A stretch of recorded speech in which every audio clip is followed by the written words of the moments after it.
The sun dipped low over the dusty town of Redstone, painting the horizon in streaks of amber and crimson. As a crowd gathered in the center of the wooden square, a small platform stood at its heart, rough-hewn boards groaning under the weight of the moment, and upon it, a young woman with hair the color of autumn wheat was chained to a post. Her eyes, wide with fear but glinting with defiance, swept the crowd as murmurs rose like a restless wind. They had called her Elara, a girl known in whispers for reasons no one in Redstone dared speak aloud. Rumors said she had been caught stealing a loaf of bread for her ailing mother, or that she had witnessed something someone in power wanted hidden. The details mattered little to the townsfolk, most of whom looked at her not as a person, but as an object, something to be bought, bargained and discarded.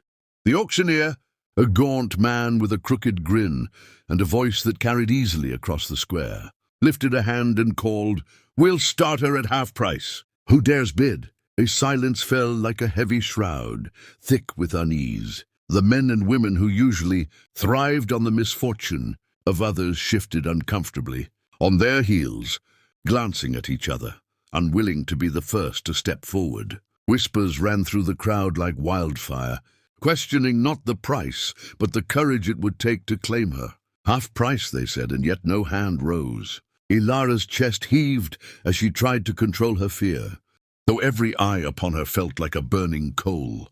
The sun dipped further, casting long shadows that stretched across the square, and still no one dared speak. A few children peeked from behind barrels, curious but wary, sensing the tension their parents refused to acknowledge. She thought of her mother, lying in a small cabin just beyond the hills, weak but waiting for her, and she felt a spark of hope flicker inside her chest. Then from the edge of the crowd, a lone figure emerged. He was tall, dressed in worn leather, with a hat pulled low over his eyes, and the faint glint of a spurred boot caught the dying sunlight. The air seemed to shift as he walked forward, his movements calm but deliberate, each step echoing in the uneasy silence. The auctioneer squinted, curiosity and greed warring in his expression.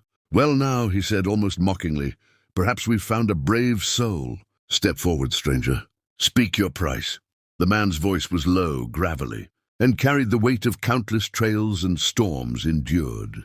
"She's worth more than half price," he said simply, raising a hand, and in that moment, the square seemed to hold its breath. The murmurs began again, sharper this time, tinged with incredulity. Who was this stranger, and why would he dare? Some shook their heads, calling him a fool. Others felt an unfamiliar stir of hope, a seed planted by a courage they could not summon themselves. Elara's own heart raced as her eyes met his. There was no mockery in them, no desire to possess, only a steady, unwavering recognition of her worth. The auctioneer's grin faltered for the first time that day. "Half price," he repeated, almost hoping the man would falter, "and still no one else bids. Who are you, cowboy, to think you can change the rules of this town?" The man's eyes, dark and steady beneath the brim of his hat, scanned the crowd once, then rested on her again. "I'm the one willing to pay what she deserves," he said. And with that, he placed a coin pouch on the auctioneer's table, the metallic clink ringing sharply, a challenge and a promise both. Whispers erupted like a sudden storm. Some laughed nervously. Others scowled, unwilling to witness what was about to unfold. But in Elara's chest, hope surged violently, sharp and wild, a flame that refused to be snuffed out. She took a trembling step forward, chains rattling faintly, feeling that for the first time in weeks, someone had seen her not as an object, but as a person.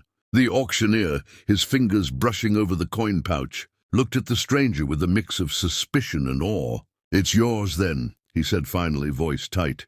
The crowd parted, a wave of shock washing over them as the cowboy lifted his hat slightly, offering her a faint, reassuring smile.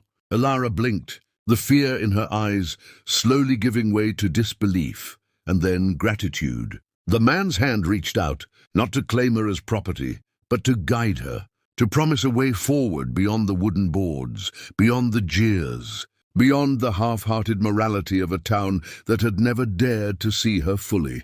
And as the sun sank behind the hills, casting the square into a golden glow. Elara realized that freedom could arrive not in armies or in grand gestures, but in the quiet courage of one lone soul, willing to stand for what was right, even when no one else would.